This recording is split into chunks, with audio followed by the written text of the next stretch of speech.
नमस्कार दोस्तों। ब्लडी सत्य के आज के इस हैरान कर देने वाले बहुत ही ज़्यादा खौफनाक से अनोखे एपिसोड में मैं आप सभी लोगों के सामने एक ऐसे खतरनाक भूतिया घटना की कहानी लेकर आ गया हूँ जिसे सुनकर आप लोग कांप उठेंगे। ये घटना एक पुलिस वाले के साथ घटी थी। हाँ, ये चलते हैं आज से काफ़ी साल पहले सन 1940 में और जानते हैं इस खौफनाक घटना की कहानी को। महाराष्ट्र के एक छोटे से गांव में सूबेदार संधू नाम के व्यक्ति रहते थे। पुलिस में थे। गांव के लोग इनकी बहुत इज्जत करते थे। इनके परिवार में इनकी सोझा नाम की एक पत्नी थी और इनके 5 बच्चे। बच्चों की उम्र की बात करें तो ज़्यादा उम्र के नहीं थे, यही 10-12 साल के मैक्सिमम बस। इनकी लाइफ बढ़िया से चल रही थी। इनका रूटीन एकदम फिक्स होता था। अपने रूटीन में ना ये बहुत ज़्यादा पक्के थे। इतने बजे सो जाना है, इतने बजे उठ जाना है, इतने बजे खा लेना है, इतने बजे घूमने जाना है, इतने बजे नौकरी से आना है, इतने बजे नौकरी जाना है। सब कुछ परफेक्ट था। लेकिन एक दिन इनको एक लेटर मिलता है जो इनकी आने वाली ज़िंदगी पलट कर रखने वाला था। ये लेटर था इनके ट्रांसफ़र का। लेटर में लिखा हुआ था कि आपका ट्रांसफ़र नागपुर के पास के इस गांव में किया जा रहा है। वहाँ पर आपको एक क्वार्टर भी दिया जाएगा।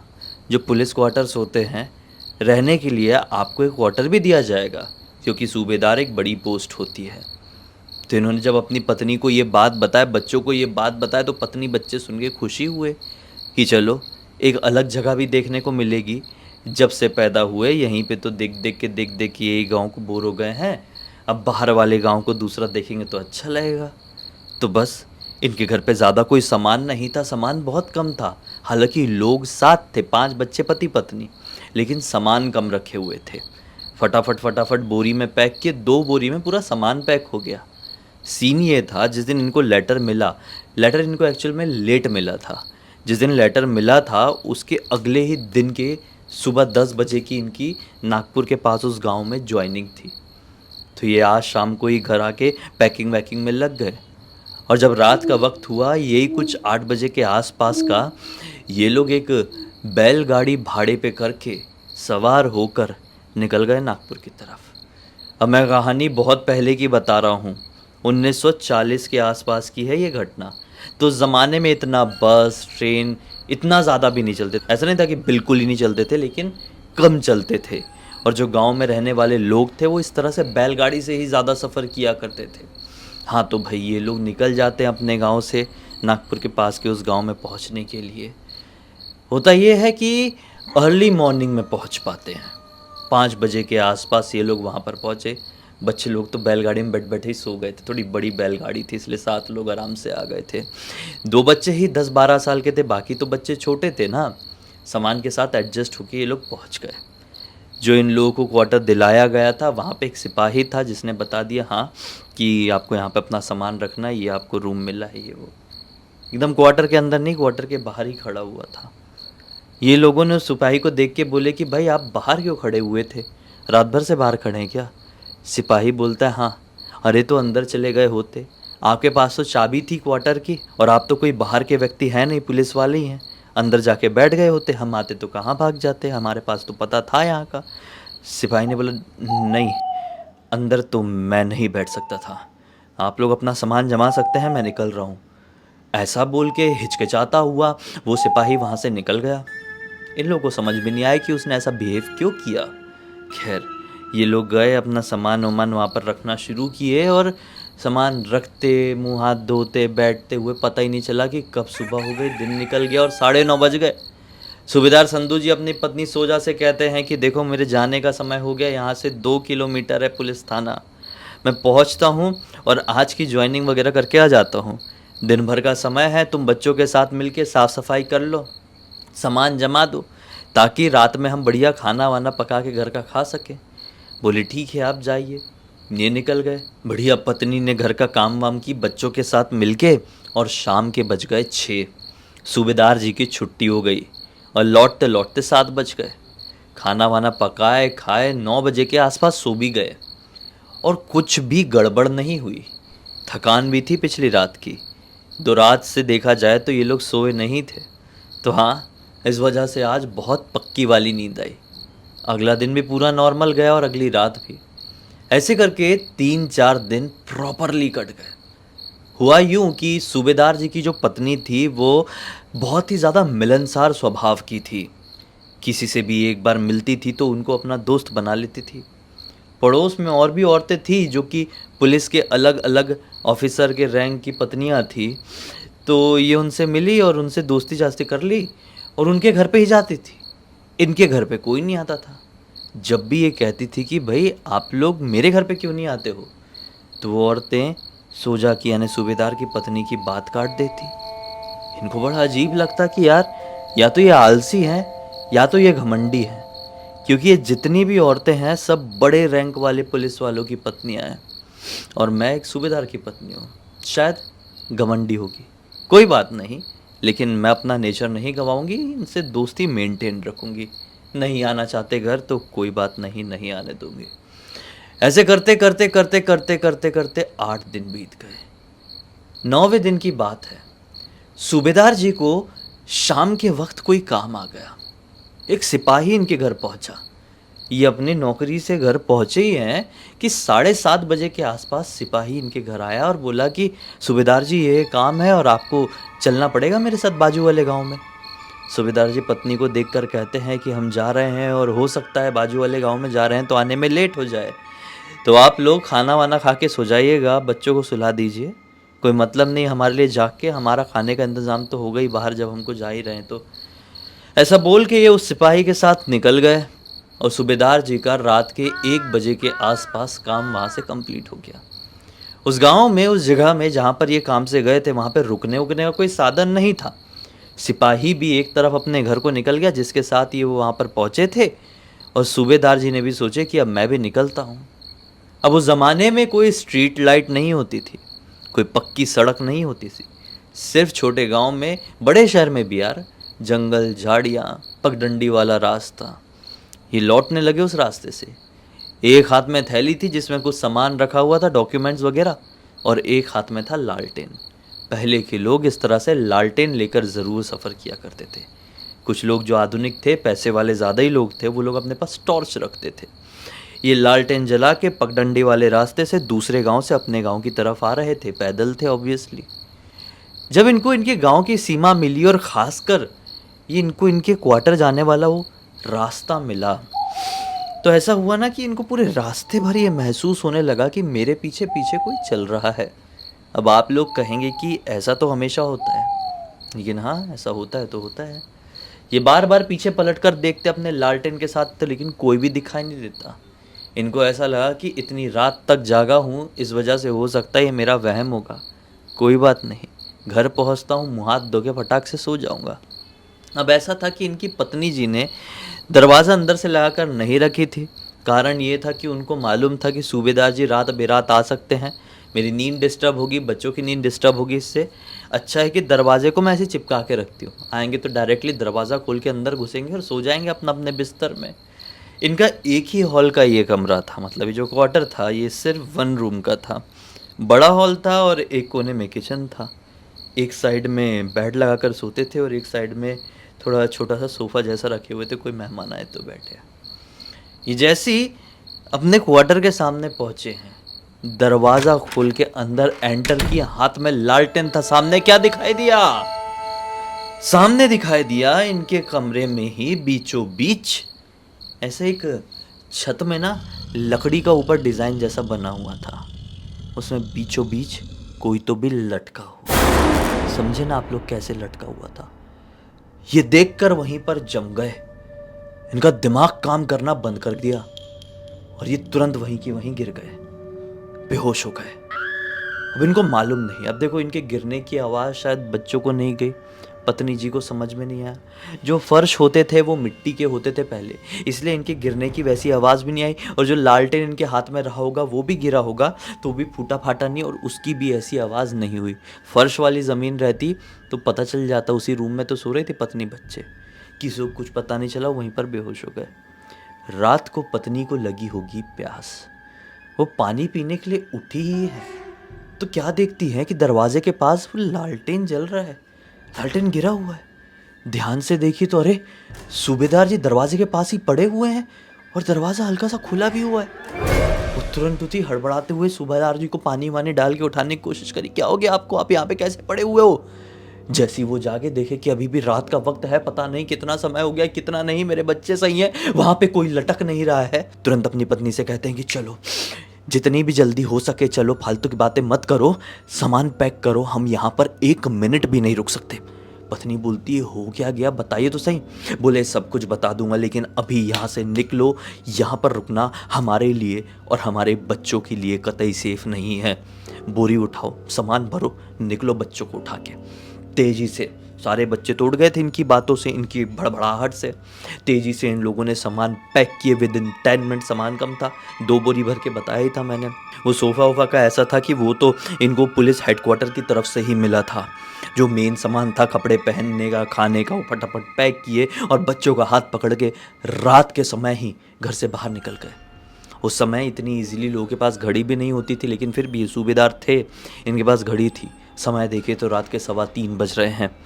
अपने बच्चों को, अपनी पत्नी का हाथ पकड़ के सूबेदार जी गांव के चौराहे की तरफ पहुंच गए और चौराहे के बीच में बने हुए चबूतरे में बैठ गए और इंतज़ार करने लगे कि कोई तो आए, हमसे पूछे, हमको कहीं जाने के लिए कोई सलाह दे। पत्नी पूछती रही कि आखिर हो क्या गया, आपने हमें अचानक से अपने घर से खींचकर क्यों यहाँ पर लेकर आ गए? लेकिन सूबेदार जी अपने पत्नी बच्चों को कुछ भी नहीं बताए, क्योंकि वो जानते थे रात का अंधेरा है और रात के अंधेरे में डर बहुत हावी हो जाता है। अगर सच्चाई बता देंगे तो पत्नी बच्चे बहुत ज़्यादा डर सकते हैं। और जो मैंने रास्ते में महसूस किया था, जो मैंने अपने घर के अंदर घुस के पहली नज़र में देखा था, वो क्या लटक रहा था, कैसे वो इंसान घर के अंदर आया था, इंसान था कि भूत था कि मुर्दा, पता नहीं, हो सकता है वो यहाँ तक आ जाए। इसलिए सूबेदार जी ने अपनी पत्नी और बच्चों को कुछ नहीं बताया और बैठे बैठे ही झपकियाँ ले लिए। फिर सुबह का वक्त हो गया। 7 बजे के आसपास गांव का एक व्यक्ति, जो कि अपने बैल और बकरी चराने के लिए निकला था, उसने सूबेदार जी की फैमिली को देखा और पहचान गया।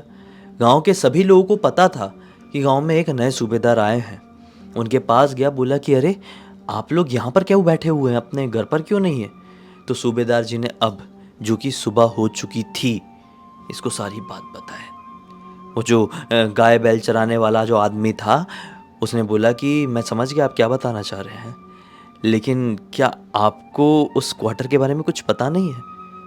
सूबेदार जी शॉक्ड हो गए, बोले क्या पता नहीं है भाई, बताना ज़रा पूरी बात क्या है।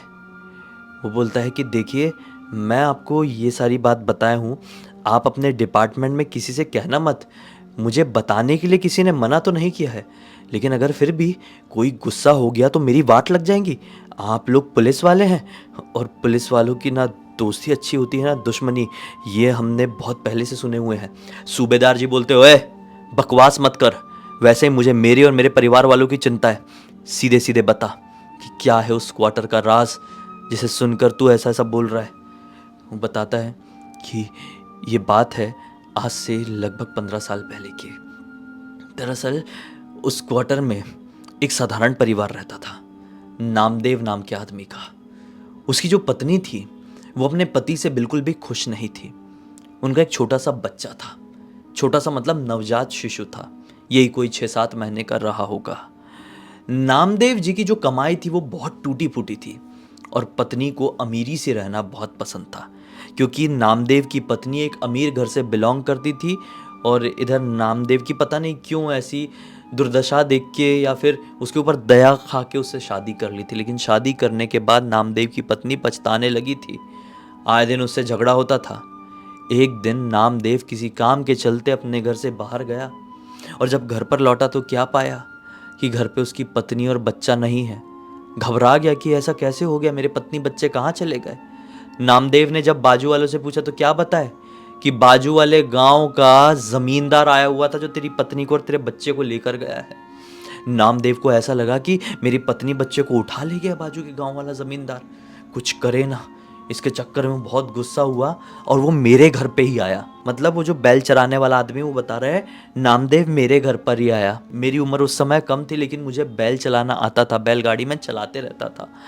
वो बोलता है कि देख, मैं तुझे इतने पैसे दूंगा, तू चल बाजू के गांव के ज़मींदार के पास, मेरी पत्नी को वो उठाकर लेकर गया है, पत्नी बच्चे को वापस लेकर आना है। मैंने ही नामदेव को अपनी बैलगाड़ी में बिठाया और बाजू के गांव के जमींदार के घर पर लेकर पहुंचा। नामदेव बैलगाड़ी में खड़े होकर चिल्लाने लगा, जमींदार होगा तू अपने घर का, मेरी पत्नी को छोड़, नहीं तो अभी के अभी तुझे खत्म करके रख दूंगा।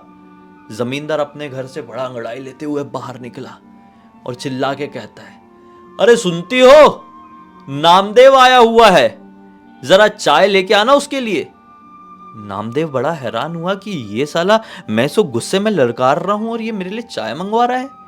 नामदेव ने जब बड़े ध्यान से देखा तो क्या पाया कि अंदर की तरफ से कोई और नहीं बल्कि नामदेव की ही पत्नी हाथ में चाय लेकर आ रही है, जो कि सोने से लदी हुई है, महंगी साड़ी पहनी हुई है।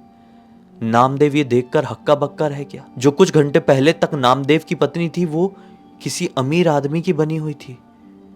वो घबराकर बैलगाड़ी से उतरा और बोला, तुम यहां पर क्या कर रही हो? इसने कुछ किया क्या तुम्हें? पत्नी बोलती है, नहीं, मैं आपसे परेशान हो गई थी और मैं अपने बच्चों को आपके जैसे गरीबों की जिंदगी नहीं देना चाहती थी। मेरा बेटा एक गरीब आदमी नहीं बल्कि जमींदार बनेगा, आज से वो यहीं पर रहेगा। नामदेव ये बात सुनकर टूट गया, बैलगाड़ी में सवार हुआ, कुछ बोल नहीं पाया अपनी पत्नी को क्योंकि पत्नी त्याग चुकी थी उसको। बैलगाड़ी में सवार हुआ और अपने गांव अपने घर वापस आ गया।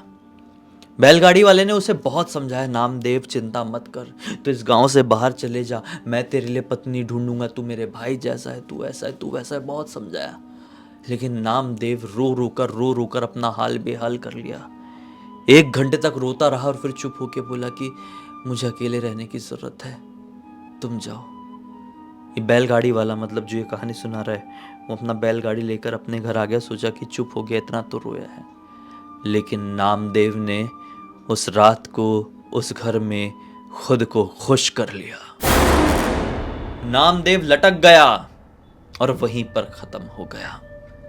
जब इस बात की खबर गांव वालों को पड़ी, आस पड़ोस के लोगों को पड़ी, तो इकट्ठा हो गए और नामदेव के मृत शरीर को उठाकर पीछे वाली पहाड़ी के पीछे की तरफ छोड़ दिए, फेंक दिए। क्योंकि ऐसा था कि नामदेव का पूरी दुनिया में कोई नहीं था। माँ बाप बचपन में ही चल बसे थे, दादा दादी ने पाल पोस कर बड़ा किए थे। फिर जो पत्नी आई वो भी छोड़ के चली गई, दादा दादी तो वैसे ही पहले ख़त्म हो गए थे। तो नामदेव का कोई था ही नहीं। नामदेव ने ऐसी खुद को ख़त्म किया और आखिरकार उसको पहाड़ी के पीछे कोई अंतिम संस्कार नहीं किया गया, फेंक दिया गया। क्योंकि वो पहाड़ी बहुत बड़ी थी, उसके ऊपर चढ़ के फेंक दिए। कोई स्मेल आने का डर ना किसी चीज़ का। गांव वाले भाई क्यों इतना किसी के लिए उठाएंगे। उसके बाद से लोगों ने नोटिस करना शुरू कर दिए कि उस घर के अंदर से चीखने चिल्लाने की आवाज़ें सुनाई देती है। फिर कुछ लोगों ने नोटिस किए कि अभी भी नामदेव उस घर के आसपास घूमता फिरता दिखाई देता है, जबकि वो तो मर चुका था। गांव के लोग उसे खुद फेंक के आए थे पहाड़ी के पीछे, तो फिर वो लौट कर कैसे आ सकता था। गांव के लोग समझ गए कि नामदेव की आत्मा यहाँ पर वापस आ चुकी है। लोगों ने उस घर के आसपास ही आना बंद कर दिए। फिर पुलिस वालों ने ये अपने अंडर में ले लिया, मतलब अंग्रेज़ों ने अपने अंडर में ले लिए, क्योंकि यहाँ पर बहुत सारे घर ऐसे थे जहाँ पे कोई रहता नहीं था।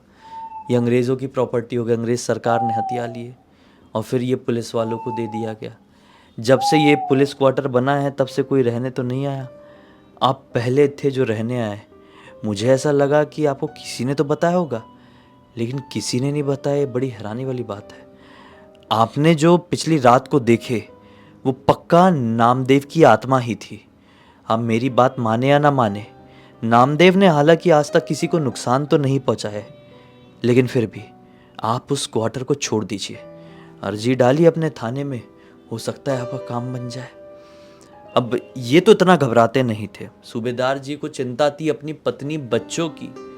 तुरंत ही गए अपने थाने, अर्जी डाले कि हम नहीं रह पाएंगे वहाँ पे, उसका इतिहास बहुत ख़राब है, आप लोगों ने हमसे बताया नहीं, हम चले जाएंगे। और ये बहुत रुतबे वाले सूबेदार थे, मतलब नॉर्मल नहीं थे। पुलिस वालों ने भी बातें सुनी इनकी और फिर इन्हें तुरंत ही एक दूसरा वाला क्वार्टर अलॉट कराया गया। वो क्वार्टर खाली ही रहा। इनकी ज़िंदगी फिर नॉर्मल हो गई। लेकिन काफ़ी सालों तक सूबेदार जी जब कभी भी सोते भी थे ना, तो मतलब लिटरली उन्हें वो खतरनाक लटका हुआ चेहरा दिखाई देता था जिससे वो डर के उठ जाते थे। उनको ऐसा लगता था मेरी पत्नी बच्चों को कुछ ना कर दे। इस पूरी घटना की जानकारी सूबेदार जी के बच्चों को तो थी ही, सूबेदार जी के बच्चों ने अपने बच्चों को और उनके बच्चों ने अपने बच्चों को, और फिर ये पूरी पूरी घटना की जानकारी मुझे प्राप्ति ने लिख के भेजी, जो कोई और नहीं बल्कि सूबेदार जी की पड़पोती है। मैंने सोचा आप लोगों को एक कहानी सुनाऊं, एक मनोरंजन भी मिलेगा और एक सीख भी। तो इसी बात पे अब तक इस वीडियो को देख लिए हैं तो लाइक ज़रूर कर देना, चैनल को सब्सक्राइब करके बेल आइकन दबा के ऑल के ऑप्शन में क्लिक करना, क्योंकि इसी तरह के हैरान कर देने वाले खौफनाक वीडियोस डेली आप लोग के सामने लेके आता रहता हूँ। इंस्टाग्राम की लिंक इस वीडियो के डिस्क्रिप्शन बॉक्स में मिल जाए, क्लिक करके डायरेक्टली वहाँ पर पहुँच जाना। और इसी तरह की कोई भी कहानी, टॉपिक या जानकारी आप लोगों के पास भी है तो लिंक भेजना। हो सकता है मेरा अगला वीडियो कल आपके हिसाब से ही बन रहा हो। तो चलिए कल फिर से मिलते हैं, तब तक के लिए बहुत बहुत धन्यवाद। आपका दिन शुभ हो।